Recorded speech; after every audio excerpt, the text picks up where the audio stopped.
saya tinggal sebentar. Jadi sebentar kamar mandi masuk kelas ya. Umur ini saya pakai begini. Baik Bapak Ibu, saya membantu Pak Edi. Tapi kalau tadi Pak Edi bocorin saya adalah gurunya, jangan didengar.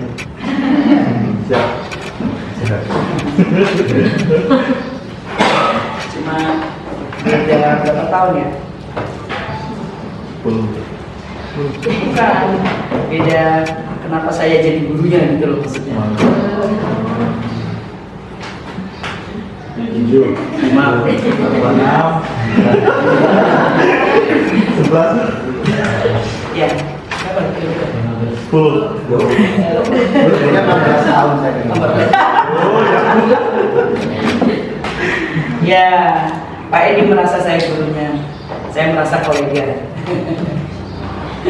Ya kalau sudah satu kantor kolegial ya Bapak Ibu, betul ya. Iya. Jadi kalau dia 60 berarti Pak Edi murid yang berbakti ya, ngajak-ngajak gurunya jalan-jalan. Jadi sebenarnya saya jalan-jalan nih Bapak Ibu, ingin dekat dengan Bapak Ibu semuanya. Kalau terlalu lama di Menara Gading nggak enak. Ingin juga tahu bagaimana di lapangan sebenarnya. Kadang-kadang apa yang kita pelajari ternyata di lapangan belah begitu ya. Ternyata apa jaraknya jauh. Jadi kita suka apa namanya? Kami ini suka terkaget-kaget.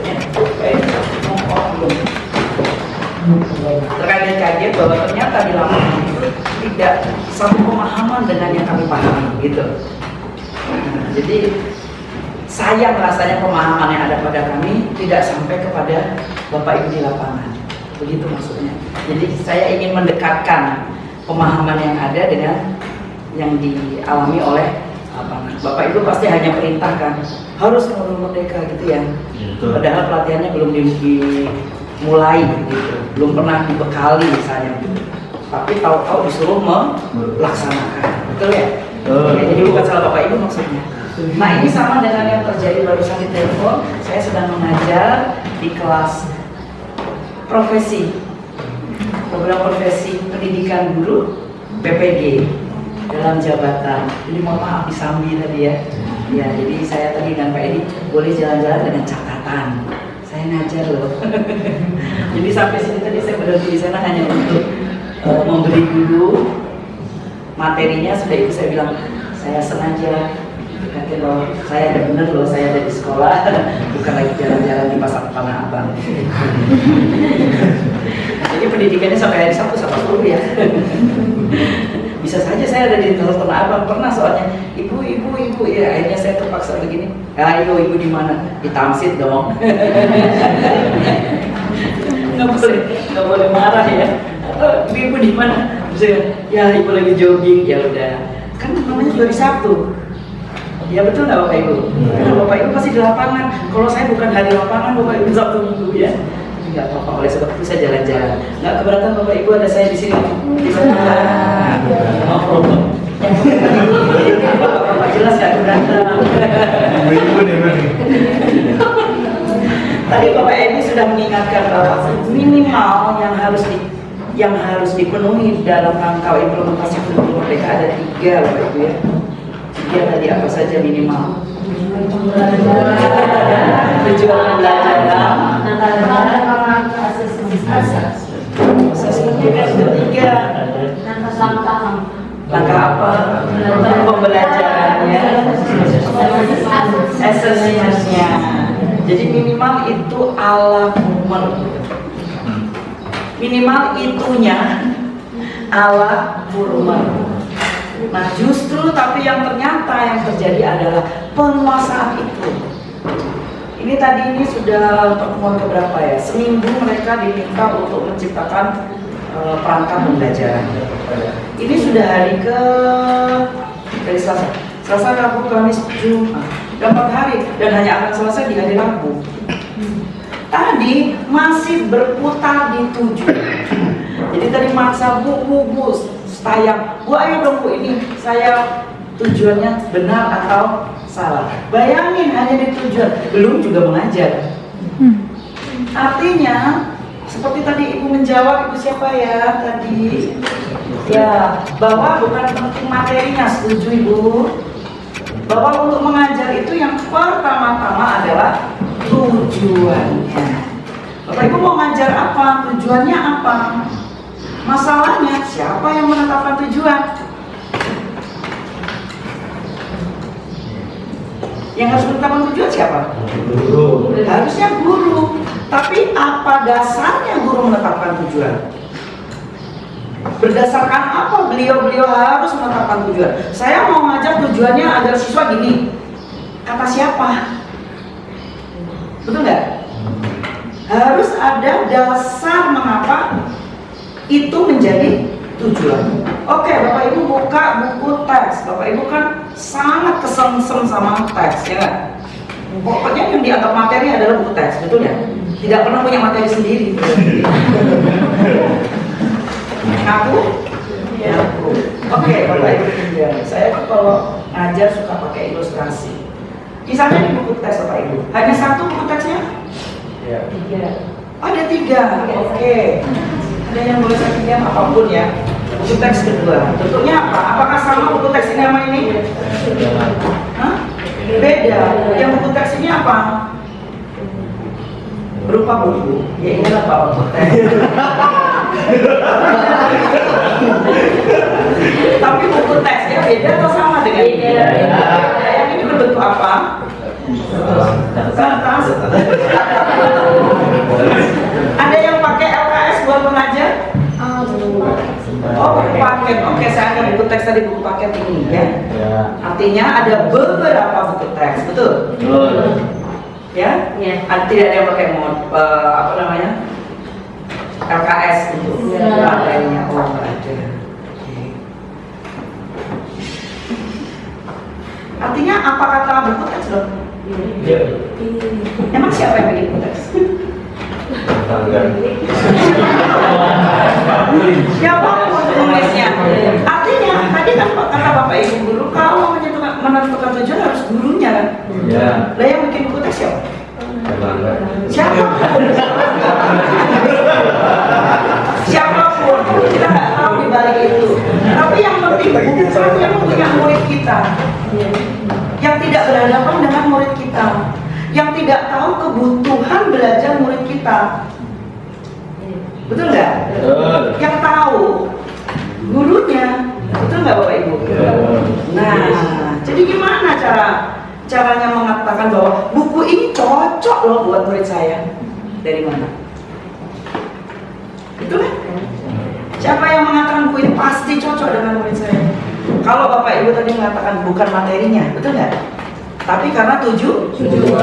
Kalau Bapak Ibu megang berarti karena Bapak Ibu materi, bukan karena tujuan. Setuju? Setuju. Berarti udah dijawab. Berarti selama ini salah atau benar? Udah, itu aja ngaku. Ngakunya kan nama saya ya. Jadi akan saya bawa pulang gitu loh maksudnya. Jadi Bapak Ibu, sebenarnya apapun buku teks, sebanyak apapun Bapak Ibu kumpulin buku teks, itu jadikan referensi. Betul nggak? Artinya begini, kapan itu jadi referensi? Jangan tiba-tiba itu menjadi referensi.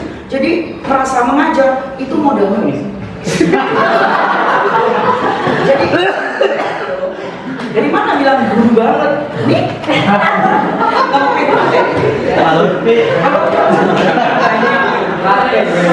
Jadi merasa bahwa dia sudah jadi guru.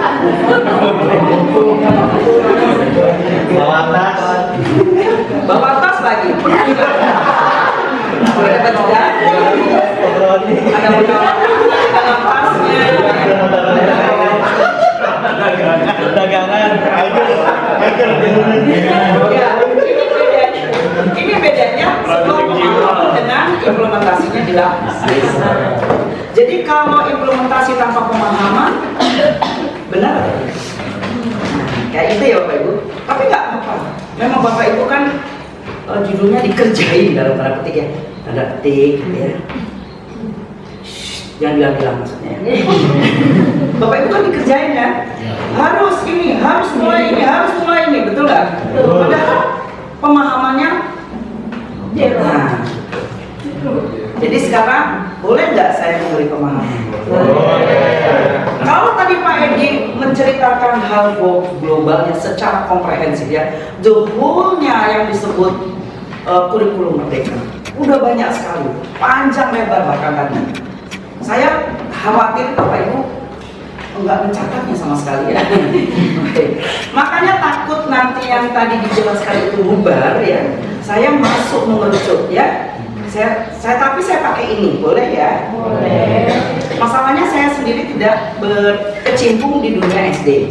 Pertama, kedua, saya juga tidak mengawal calon guru SD, karena itu ada di PGSD, bukan ada di Prodi Pendidikan Bahasa dan Sastra Indonesia.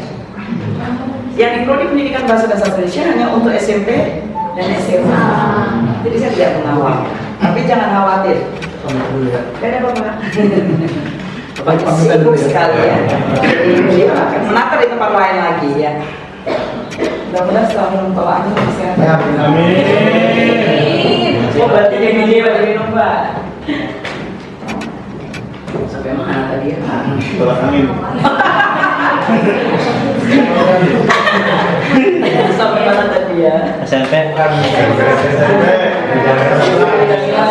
Bukan PGSD. Gitu.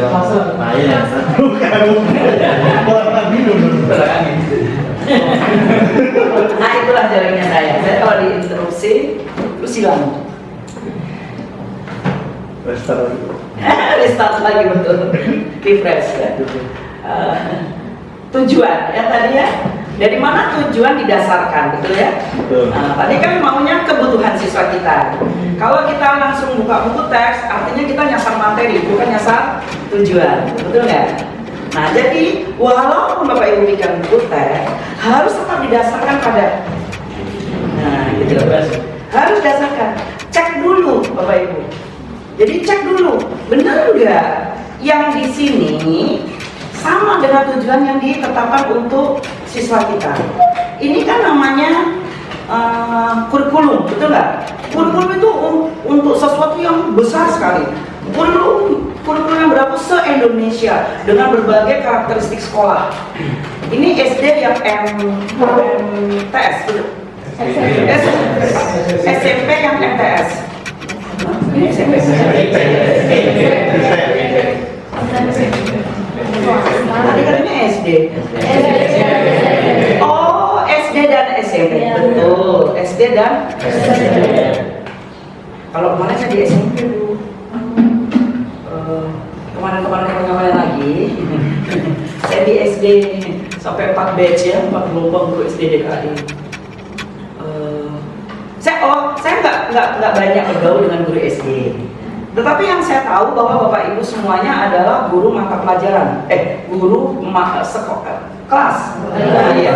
Guru kelas ya, bukan guru mata pelajaran, guru di studi. Nah, oke. Dari mana tahu? Apakah saya punya dokumennya? Enggak. Dokumennya ada di sini semua Bapak Ibu. Nomor 003/2022. Bapak Ibu punya ini semua? Silahkan download ya. Harus punya. Jadi Bapak Ibu bisa ngecek apakah buku yang di tangan Bapak Ibu sudah sesuai nggak dengan tujuannya gitu. Kalau nggak sesuai jangan ragu-ragu, jangan diikuti gitu. Kalau terlalu tinggi tagihannya, padahal yang ditagih kompetensinya misalnya kompetensi rendah, ya nggak usah, jangan maksa tinggi gitu loh. SD, SMP beda. Oleh sebab itu di Kurmer ada istilah fase, bukan? Ya. Fase itu berarti sudah diukur banget bahwa fase A tidak sama dengan fase B. Jadi tagihan mengajarnya tidak sama gitu loh. Apalagi jenjang A, B, C ke D. A, B, C sendiri ada, D sendiri walaupun satu fase untuk 3 tingkat. Bayangin ya, satu fase untuk 3 tingkat. Berarti semua tujuan yang ada di sana nanti untuk kelas 1 semester 1 sampai kelas 3 semester 2. Gimana ngaturnya? Jadi nggak mungkin diingatkan oleh Pak Edi dan akan saya ingatkan kembali, tidak boleh guru hanya membuat perencanaannya sendiri. Harus ada momen duduk bareng untuk menentukan. Saya ngajar ini, enggak, menurut kita, menurut saya ini harus diajarin 1, 2, 3. Saya kayak gitu loh. Enggak, cukup kelas 1, kelas 2, nah itu akan bertengkar hebat ya. Dengan begitu berarti membagi pertemuan dong. Apakah kelas 1 cukup 1 pertemuan, kelas 2 1 pertemuan, kelas 3 1 pertemuan? Betul nggak? Atau mau dibagi kelas 1, kelas 2 saja? Ini materi cukup. Jadi tidak ada yang merasa berhak harus mengajar apa. Semua sudah harus tujuan ini. Oke, tujuan ini. No, katanya. Ada tujuan yang lebih kecil. Ini dulu, baru dia bisa ini. Oke, kalau gitu sepakat ya.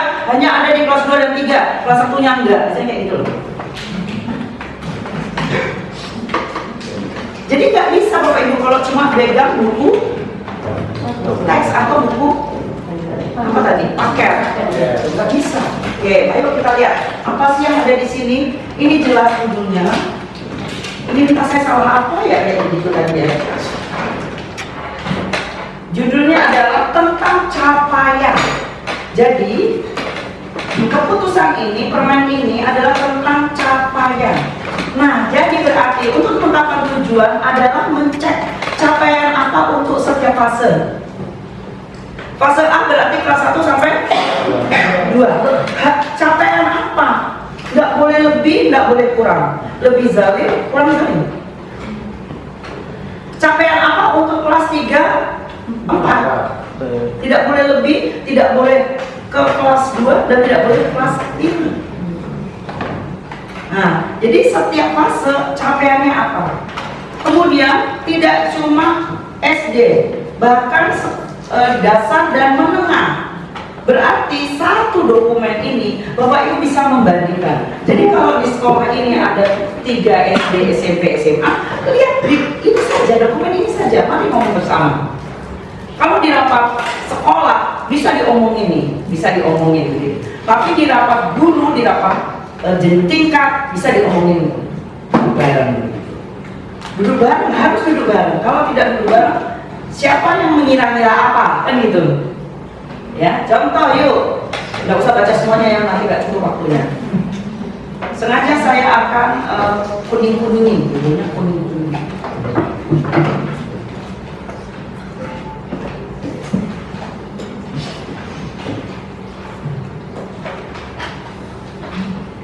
Nah, ini isinya banyak sekali. Sengaja saya kuning-kuningin. Yuk kita beri perhatian, gitu aja ya Bapak Ibu ya. Nah, kalau Bapak Ibu malas membaca sendiri, yuk saya temani membacanya, gitu ya. Membaca bersama lebih bagus kan ya Bapak Ibu. Jadi ini hanya untuk membaca bersama. Jangan kecewa, saya hari ini untuk menemani Bapak Ibu membaca bersama. Oke, agar tidak lari-lari kemana mata pelajarannya, mohon maaf kalau saya mulai dengan mata pelajaran ini. Bukan mengabaikan mata pelajaran lain ya, tapi yang keluar pertama ini, gitu loh. Jelaskan nomornya 1-1. Yang keluar kedua Pancasila. Jangan kecewa lagi Bapak Ibu ya. Nanti yang ketiga bahasa Indonesia. Ya, sampainya di mana? Yang penting pemahamannya berlaku untuk mata pelajaran, ya Bapak Ibu. Jadi kalau nanti hanya capek di sini, itu berarti sama pemahamannya untuk semua mata pelajaran nanti. Tapi kalau Bapak Ibu ada permintaan silahkan nanti. Kita misalnya mau matematik, nanti saya loncat ke matematik cari dulu. Karena ini lembaganya ribu-ribu. Betul ya Bapak Ibu ya? Ya, yuk kita cek. Pendidikan agama jangan lupa, bukan cuma agama Islam Bapak Ibu. Di situ harus satu judul mata pelajaran yaitu agama Islam dan Budi. Artinya pembelajaran agama Islam di sekolah bukan diarahkan kepada dogmatisnya, teorinya, itu ya Bapak Ibu. Tetapi bagaimana itu bisa terinternalisasi ke dalam sikap dan perilaku. Tapi apa batas capaiannya antara fase SD sama fase SMP? Di mana batas capaiannya? Bagaimana mengukurnya begitu? Kalau dilihat secara umum, ternyata materi yang ada di dalam mata pelajaran kurang lebih sama. Topik elemennya sama. Kalau tidak duduk bareng, bagaimana melihat bahwa ini batas SD, ini batas SMP. Bahkan bukan cuma begitu, mana batas A, fase B, fase C. Padahal untuk elemen yang sama. Nah, di sini kita tidak bisa ragu lagi. Tapi Bapak Ibu harus dengan cerdas memahami kata-kata kuncinya. Karena salah memahami, maka kompetensi yang terjadi adalah melebihi atau berkurang. Tidak pas yang dimaksud. Di sini saya bicara rasional.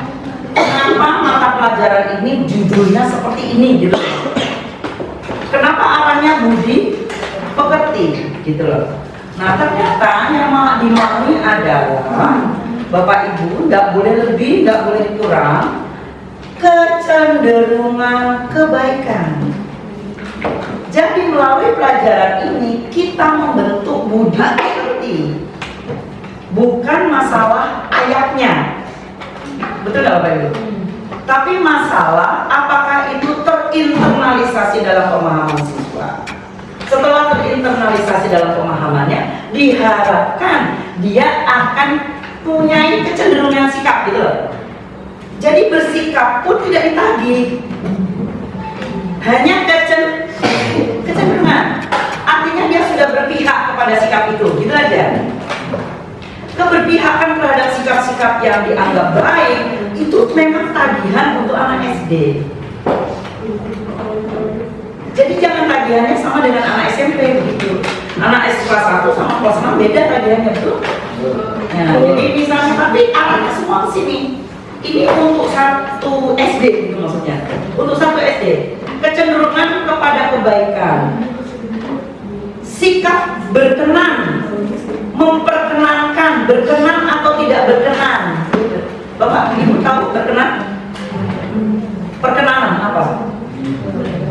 Boleh tidak boleh, baik tidak baik. Tapi bukan satu rumus. Ini boleh, ini tidak, bukan. Ini boleh dengan catatan. Ini boleh, ini boleh, ini boleh, ini boleh, gitu loh. Tapi boleh ini kalau begini, bolehnya ini kalau begini, bolehnya ini kalau begini, begitu loh. Jadi bukan satu rumus gitu ya. Tidak bolehnya juga seperti itu. Tidak boleh jika, tapi boleh jika, misalnya begitu. Jadi nggak bisa boleh tidak boleh. Krik gitu ya kan? Ya, tidak boleh yang mana gitu ya. Kemudian semua ini semua jadi semua mata pelajaran agama semua ya dari berbagai ini kan tadi ngomongin hanya capaian untuk semua berarti kan untuk semua ini mengadopsi ini semua Bapak Ibu, semua arahnya ini SD, SMP, SMA semua arahnya ini akhlak mulia, semana batas yang disebut mulia, kasih sayang. Ya, jadi ini kecenderungan kebaikan, akhlak mulia, kasih sayang, memperkenankan. Lebih berarti kita kalau lebih ada jawabannya bahwa misalnya sekolah ini punya ini lagi harus ada aturan sendiri, harus ada dokumennya. Harus membuat dokumen sekolah gitu. Misalnya menerjemahkan dari ini misalnya. Karena itu dipertanggungjawabkan Bapak Ibu. Ya, jadi jatuhnya tidak semena-mena. Oke, masih banyak Bapak Ibu nanti baca lagi dengan lebih cermat ya, yang disebut seperti yang tadi. Jadi misalnya ini juga ada untuk menjaga diri dan untuk menerapkan. Jadi jatuhnya menerapkan. Jadi misalnya memberi salam saja kepada siapa yang lewat, itu sudah nilai kebaikan yang diterapkan tuh. Anak sekarang lewat orang tua yang jauh lebih tua, lewat aja. Kalau nyenggol ya nyenggol aja gitu loh. Betul nggak? Siapa yang ngajarin? Gurunya kan sekolah. Jangan lemparin orang tua ya. Kalau di sekolah gurunya. Jadi artinya gini, misalnya dia lewat, pagi lewat lagi. Nah, itu sudah memiliki kecenderungan dan bahkan sudah memiliki penerapan. Betul nggak? Bisa melewati slot kali. Ya. Saya pernah bertemu ya di sebuah tempat artis dia ketemunya. Artis yang suka di FTV itu. Meraman. Bukan.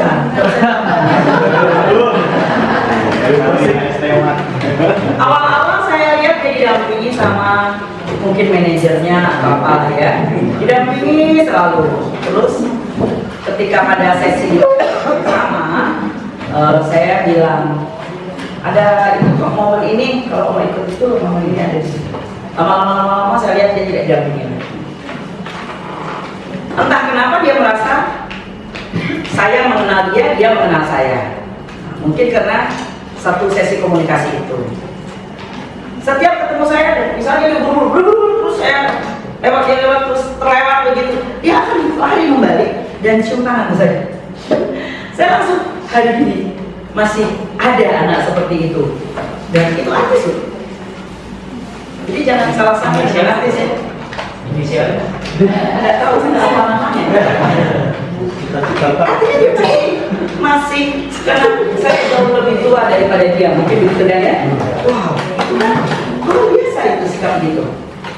Setelah saya tanya seseorang yang tahu bagaimana dia dari awal karirnya, saya akhirnya tahu, oh, jadi artinya dia punya sikap itu karena bukan hidup tiba-tiba di kalangan orang kaya atau di mana dia dididik oleh neneknya yang bla bla bla bla bla bla bla, sehingga dia punya, dan dia sekolah di sini.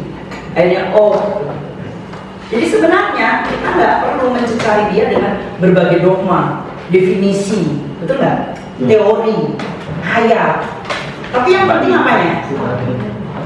Tadi, bagaimana itu dia paham untuk menjaga diri dan untuk diterapkan setiap hari. Nah itu yang harusnya masuk ke dalam mata pelajaran. Jadi kalau kita bisa memperkirakan, oh kalau begitu tujuannya antara lain di sini, kita mulai memprediksi tujuan belajarnya ini toh. Kira-kira ya mau diambil dari sini berarti tujuan belajar, oke? Dari sini ke tujuan belajar, oke? Dari mana lagi misalnya? Nah, jadi bagaimana belajar agama yang membuatnya menjadi terintegrasi, memiliki kecenderungan misalnya, seperti apa misalnya? Di sini sudah ditaruh. Ini jangan lupa Bapak Ibu, wajib Bapak Ibu. Di modulnya kalau nggak ada ini nggak sah kurikulum 2000 kurikulum merdeka. Kan tadi kegiatan belajar, kata Ibu tadi tujuan kegiatan belajar dan assessment kan. Nah ini tujuan belajarnya sudah ditaruh di sini. Jadi harus keingintahuan dan penemuan. Bagaimana caranya dia tahu? Nggak akan tahu Bapak kalau Ibu dari contoh ini. Bapak Ibu misalnya punya video, jadi Bapak Ibu kalau lagi jalan kemana, videokan beberapa hal yang menurut Bapak Ibu itu nilai baik misalnya. Misalnya ada pedagang yang membawa gerobaknya kaki-kaki kena naik tanjakan, kemudian tiba-tiba ada seorang yang berlari-lari ikut memegangi dan ikut mendorong ke atas. Saya kira itu contoh yang bagus sekali kan untuk tujuan belajar misalnya. Atau misalnya tadi melewati orang tua atau lansia atau orang jauh lebih tua, tiba-tiba dia saling tanpa kenal itu siapa, paling tidak dia menunjukkan gitu misalnya. Ini naik ekran yang tinggi banget, lihat nenek-nenek misalnya jalan terus. Ada loh video yang menyebutkan bagi dia dengan tenang loncat dari ekran itu hanya untuk salib, terus dia naik lagi ekran dan lari lagi. Betul nggak Bapak Ibu? Dia merasa tidak sopan karena berada di ketinggian. Sementara neneknya lagi jalan di bawah. Padahal itu bukan neneknya, bukan neneknya, tapi seorang nenek yang dilewatinya. Betul? Betul. Nah kita sendiri berlaku seperti itu tidak? Gitu. Misalnya di kendaraan umum, kita langsung duduk, wah gitu ya. Sedikit, minggir sedikit, badannya doang begini, belakangnya enggak. Padahal memenuhi tempat di sini, bukan di sini kan misalnya begitu. Atau ketika ada seorang perempuan yang susah payah menempatkan diri, dia dengan tenangnya begini aja, misalnya tidak tidak mengulurkan tangannya. Situasinya sempit, walaupun ada duduk, dia dengan tenangnya sadar bahwa itu nggak akan cukup. Artinya kalau dia duduk, artinya dia akan sangat bersentuhan begitu. Dia langsung berdiri aja dan menyerahkan. Kalau tidak, ya tidak aja gitu. Dalam arti semua orang menunggu di satu tempat lain. Ketika saya berkunjung, ketika saya mau menyeberang, karena saya tahu ada mobil dari sana dan ada mobil dari sini, saya diam dong sambil ngobrol. Ternyata dua mobil itu diam semua. Diam semua Bapak Ibu. Ternyata dia mengharapkan saya lewat dulu gitu, betul nggak? Di kita ada? Di Indonesia itu. Gitu. Saya bukan, saya nggak cerita di Indonesia. Pertanyaan saya tadi di Indonesia ada? Ada tuh. Ada. Mudah-mudahan ada yang seperti itu. Di sini kita melihat ada orang kayaknya yang mau lewat, gayanya aja. Padahal saya dari tadi juga diam, enggak berusaha bergerak. Kenapa bola balik karena jalan gitu. Langsung terus. Jadi tidak ada gerakan misalnya nggak jadi. Hanya dia, itu pun dia menyilakan. Di tempat lain lagi, ketika secara tidak sengaja bertemu, gitu, dua-duanya langsung minta maaf berkali-kali. Ngerti nggak sih? Iya. Langsung semua. Oh, jadi semuanya begini. Nggak tahu saya lewat duluan gitu ya. Paham nggak Mas Leo? Nah mungkin itu bisa dijadikan tujuan belajar. Kenapa? Dari mana? Di sini. Inquiry. Temui Bapak Ibu. Kalau Bapak Ibu nggak menemukan, nggak bisa kasih contoh. Tidak bisa diceramahkan begininya. Bapak Ibu mau ceramahkan? Nggak dikasih tempat di sini. Nggak dikasih tempat. Disebutnya inquiry and discovery. Temui dan apa? Temui ya. Temui untuk memenuhi keingintahuannya dia, pemahaman dia. Ada lagi, apa lagi? Harus berpihak kepada anak, Bapak Ibu. Jangan yang berlaku untuk orang tua dipaksakan harus berlaku untuk anak-anak. Ya, anak yang Quran aja, tujuannya untuk anak, sebatas anak. Pemecahan masalah. Ya. Jadi misalnya dia marah karena temannya memecahkan mainannya. Coba dicari masalahnya. Kenapa mainan itu terinjak? Kira-kira andai kata tempatnya tidak di situ, terinjak enggak? Enggak sih, gitu misalnya ya. Tapi kan dia nginjek saya sekarang, oke dia menginjak. Tapi kamu dekat ini tempat jalan orang bukan? Tempat jalan orang. Kalau kamu gigit dikit ke situ tadi mainannya, keinjek enggak? Enggak. Jadi harus ada pemecahan masalah. Tapi pada ini tetap, kamu tetap harus meminta maaf. Kenapa? Membuat mainannya rusak. Walaupun itu tidak disengaja. Tapi kamu nggak boleh marah dia. Tidak boleh marah kepada yang menginjak. Harus berbesar hati, gitu misalnya. Ya kan? Itu apa betul Bapak Ibu? Sama dengan Bapak Ibu, orang tua yang suka parkir di depan pagar. Itu kan depan pagar saya dengan tenangnya begitu. Padahal itu bukan siapa, itu jalan. Nah, ya.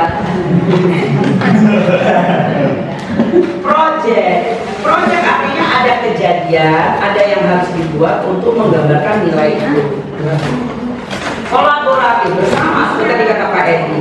Dan semua anak punya karakter yang sama. Bekerja sama jauh lebih bagus dan menguntungkan daripada satu tipe disatukan gitu loh.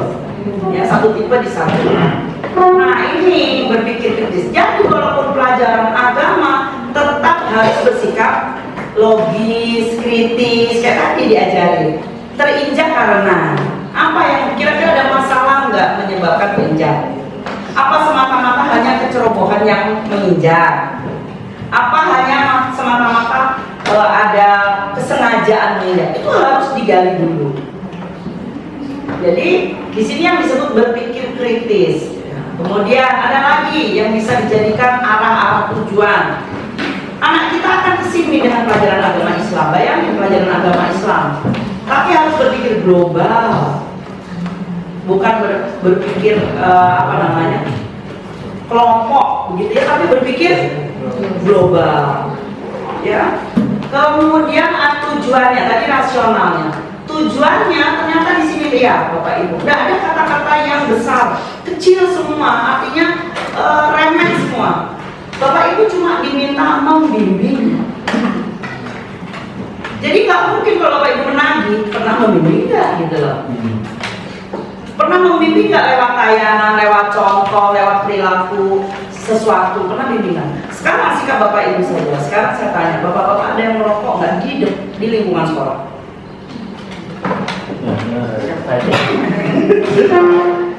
Sekarang gini aja, konotasi merokok ke arah baik atau buruk? Buruk. Nah, kalau sekarang sudah tahu ke arah buruk, terus Bapak Ibu Bapak Ibunya merokok di lingkungan sekolah. Artinya, apakah memberi bimbingan? Tidak. Apalagi sampai kelihatan siswa di sekolah. Apakah memberi bimbingan? Tidak. Bapak Ibunya datang naik motor, misalnya ya. Ketika naik motor kelihatan tidak pakai helm, dulunya. Pakai helm atau tidak pakai helm Bapak Ibu?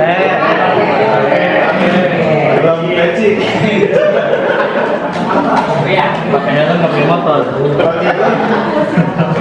Jadi kayak gini, jadi yang jawabannya berarti sorban itu helm, berarti jilbab itu helm.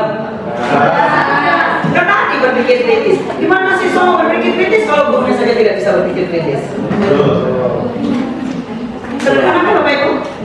Padahal tugas kita hanya membimbing, tidak mendogmasikan apapun, tidak menjejali dengan dogma, tidak menjejali dengan teori, tidak menjejali dengan ayat, tapi disuruh membimbing. Jadi tujuan belajar ya bimbingan Bapak Ibu. Nih, yang kedua apa? Membentuk, terbentuk atau tidaknya, tapi kita membentuk agar nanti afeksinya dengan harapan dia akan punya kecenderungan sikap gitu ya. Jadi misalnya nggak pernah lihat guru di sekolah merokok, nggak pernah ketahuan guru nggak pakai helm, dia akan punya kecenderungan sikap bahwa yang namanya naik motor ya helm gitu loh. Masa iya itu mobil pakai helm? Betul apa betul? Betul.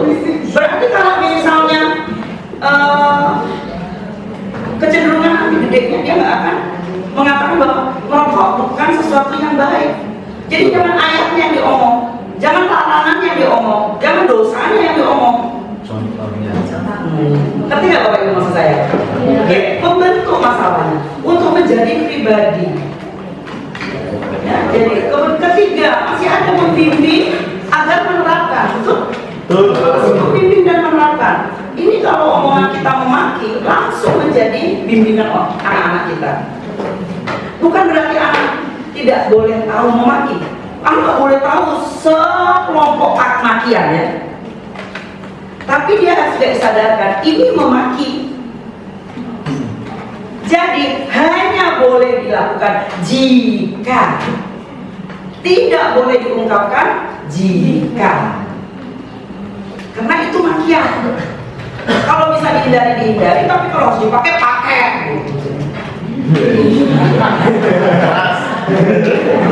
Lah, itu gunanya kata-kata makian ada di kosakata bahasa Indonesia, betul nggak?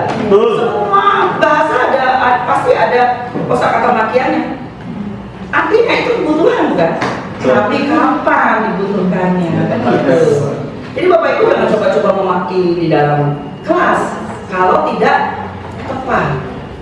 Kemudian tapi setepat-tepatnya apa ya ke anak memaki? Betul nggak sih? Betul. Nggak ada, kayak tidak diberi kesempatan tuh. Betul ya? Masalahnya nggak ada kesempatannya. Ketiga, bernalar kritis itu harus dibangun. Jadi tidak ujung-ujung dia memiliki cara bernalar kritis, tapi dibangun lewat cara belajar. Misalnya, anak diminta bisa menganalisis. Wah, tinggi itu. Sebelum menganalisis ngapain dulu? Harus paham apa dulu? Oke, kita ajak dia menyebut-nyebut dulu. Coba sebutkan, ada tidak? Mana ini? Sebut ini nama misalnya. Nah, dari ini hubungkan. Kira-kira apa yang terjadi kalau ini begini. Itu dia baru mau membangun. Jadi baru membangun sikap kritis begitu. Jadi misalnya guru minta, coba kamu simpulkan. Oh, kata simpulkan aja guru ngerti nggak itu kata simpulkan? Ayo Bapak Ibu, apa yang disebut menyimpulkan? Tuh, kan satu meringkas, apa lagi? Merangkum, dua. Menyederhanakan, tiga. Menyatukan, empat. Menyedikitkan, mengintisarikan,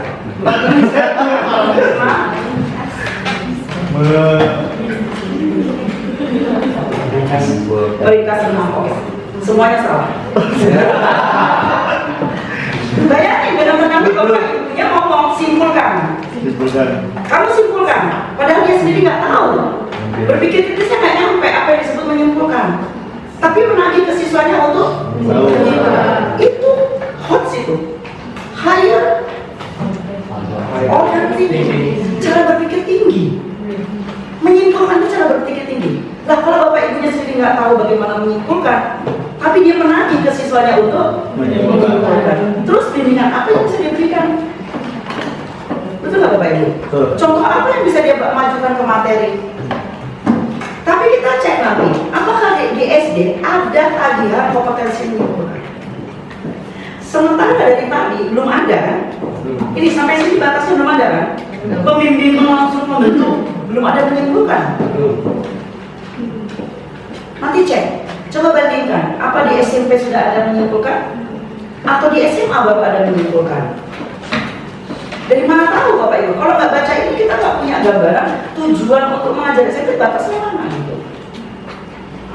Menyimpulkan itu adalah menarik data-datanya dulu dari sesuatu yang menjadi dasar, kemudian itu dihubungkan, baru disimpulkan. Makanya ada istilah menarik kesimpulan itu, karena ditarik dari hubungan-hubungan.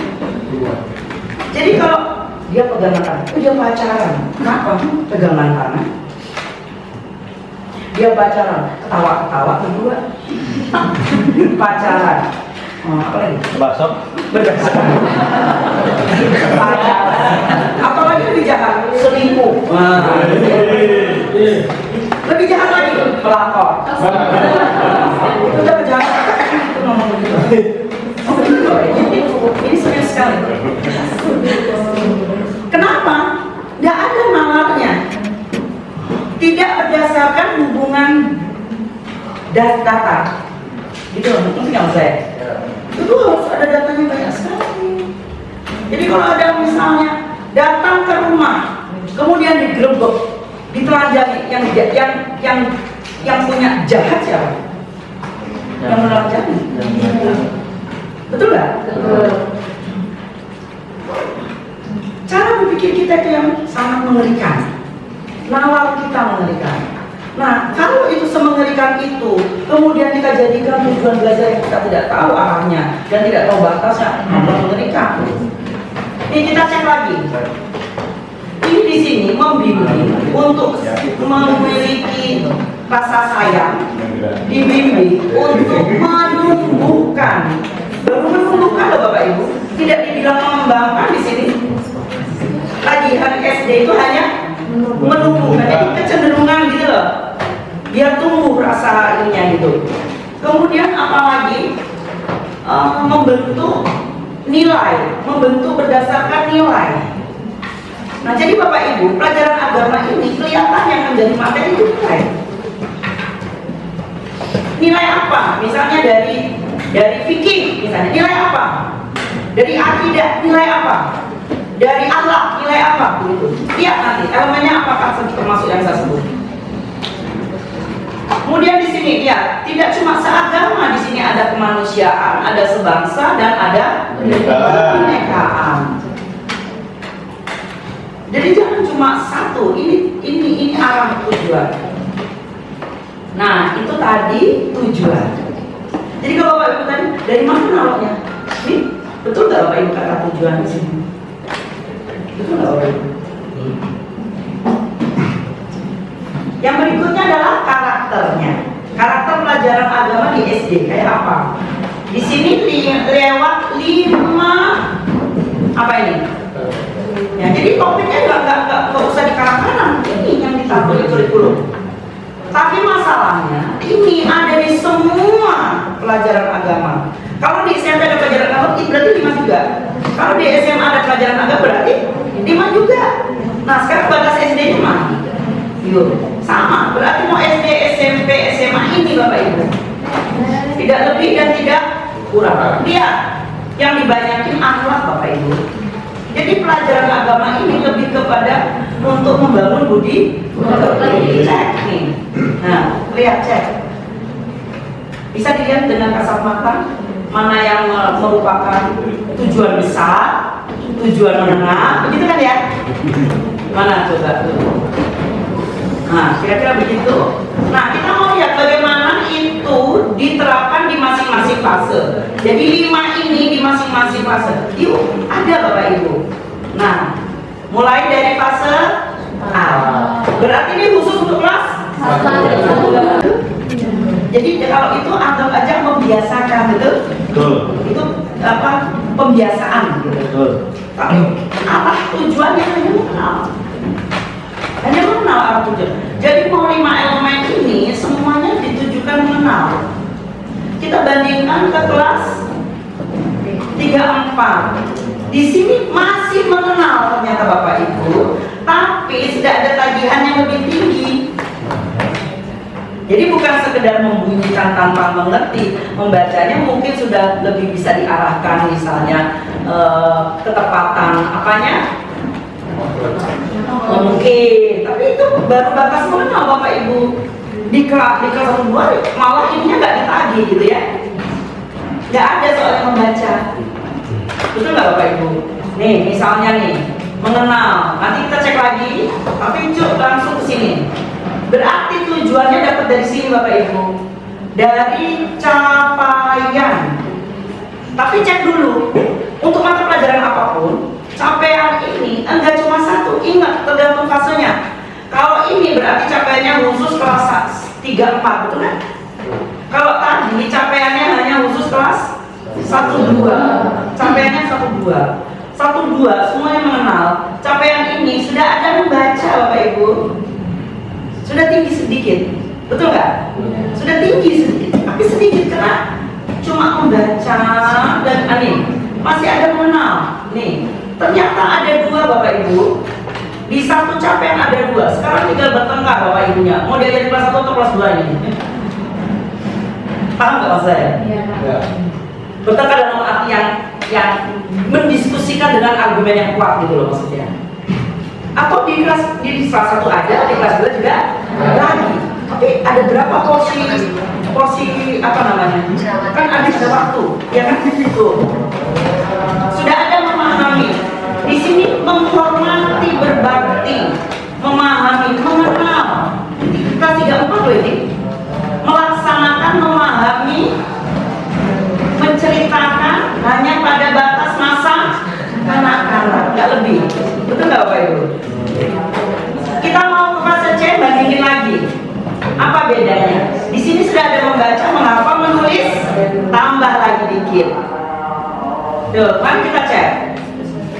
Membaca, menghafal, menulis, memahami, tapi masih mengenal juga. Mengenal, memahami, mengenal, memahami, memahami, memahami, memahami, memahami. Bandingkan mau kemana? Ke SMP? Yuk, ke SMP. Fase, ini fase D yang lain. Ini Bapak Ibu termasuk yang mana ini? MTS. Ini MTS. Ya. MTS. SMP. Ya itu maksudnya, maksud yang mana? Yang A atau yang B? D. Kan ada A, betul nggak? Ini ada yang A kan Bapak Ibu? Ya. Ini kan? Ini kan madrasah maksudnya, ya. Terus ini yang B. Yang B. Salah. Bapak Ibu yang mana maksudnya? Ada yang ini. Tidak bisa dong Pak. Maksudnya kelas 5. Ini Bapak Ibu termasuk yang mana? Ini masuk mana? Masuk madrasah atau masuk SD. MI ini madrasah kan A. Yang B apa?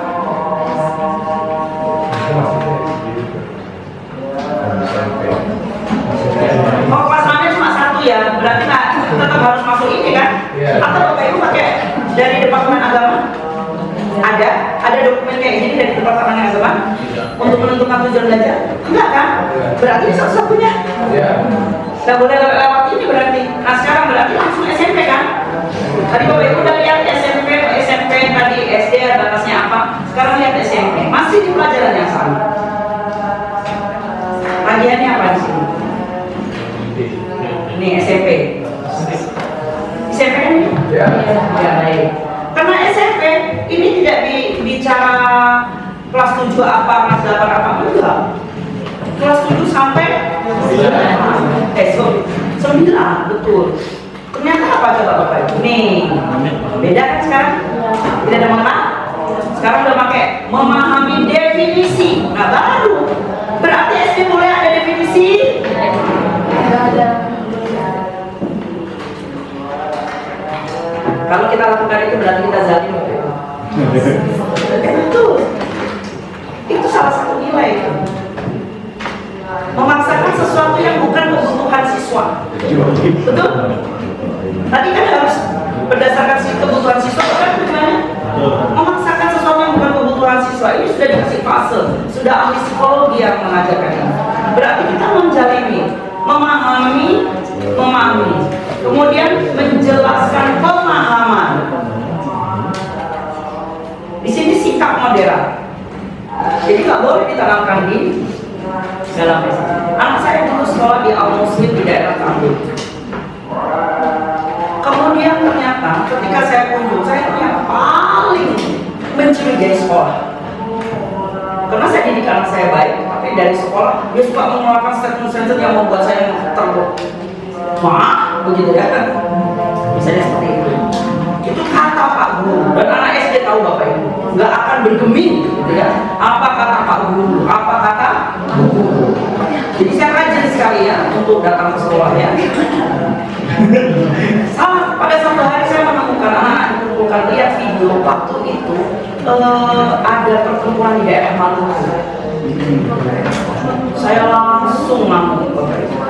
Untuk apa siswa SD ditayangi? Itu kan sadisme. Pertama, kedua, nilai apa yang mau ditanamkan? Sesuai nggak dengan kurikulumnya? Apakah mau menanamkan nilai kebencian? Wah, saya ngamuk. Saya bilang saya tarik anak saya dari sekolah ini. Kalau Bapak Ibu kepala sekolahnya tidak mau perhatikan ini sebagai bentuk yang tidak memenuhi tagihan kurikulum, harus ada pertanggungjawaban. Ini untuk ngajarin apa di kurikulum? Anak saya baru kelas 4, satunya kelas 3. Untuk apa? Apa tagihan anak kelas 3 dan kelas 4 SD? Saya tunjukin dong. Ini kurikulumnya. Tolong tunjukkan di kompetensi yang mana untuk mengajarkan. Sejak itu mereka berhati-hati. Betul atau salah tindakan saya Bapak? Anak SD loh. Anak SD mau menanamkan apa? Kemudian di sini untuk misalnya berhubungan dengan akidah, hanya ada satu Bapak Ibu. Bapak Ibu guru kelas 1, kelas 2, kelas 3 harus berargumen kuat. Akidah yang ini mau diajarkan di mana? Kelas 1, kelas 2 saja? Kelas 2, kelas 3 saja? Atau kelas 1, kelas 2, kelas 3? Di mana? Berarti harus ada porsi satu pertemuan minimal, betul nggak? Berarti untuk akidah saja satu fase itu 3 pertemuan minimal. Kelas 1, kelas 2, 1, kelas 3, 1. Atau mau 2 pertemuan di kelas 2, 2 pertemuan di kelas 3, atau bagaimana? Terserah. Harus dibicarakan Bapak Ibu. Judulnya cuma mendalami, ya kan? Materi cuma 6 rukun. Jadi ini materi. Jadi Bapak Ibu, tujuan nggak kemana-mana. Kurikulum kita sudah menyajikan capaiannya ini, materinya ini. Materinya nggak lebih dan nggak kurang. Tujuannya, kompetensinya ini nggak lebih dan nggak kurang. Kalau Bapak Ibu bisa duduk bersama, luar biasa. Setuju Bapak Ibu? Mau duduk bersama? Oh kayaknya nggak ada semangat untuk duduk bersama. Entah lapar, entah. Nah, saya mengakhiri ya, tapi Bapak Ibu mohon maaf berarti cuma satu mata pelajaran ya. Kecuali Bapak Ibu bilang stop, saya stop. Tidak apa-apa Bapak Ibu, saya orangnya stop gitu. Saya di mana saya datang di situ lagi saya junjung. Betul. Yang penting Bapak Ibu kasih tahu dengan nih di sini semuanya sama. Bahkan yang di sini baru dianggap apa? Mulai mengenal. Kalaupun di sini misalnya dianggap sebagai suatu kelebihan, boleh. Pemahaman, karena yang ditagih cuma 3 yang utama: tujuan, kegiatan, assessment. Tujuan kegiatan berdasarkan tujuan, assessment juga berdasarkan tujuan. Berarti tujuan adalah dasar utama untuk kita melakukan pembelajaran yang mencerminkan kurikulum. Jadi kurikulum apapun nanti ke depan hanya 3 yang paling. Tujuan tetapkan dulu agar kegiatan belajar kita sesuai tujuan dan assessment kita sesuai. Terima kasih.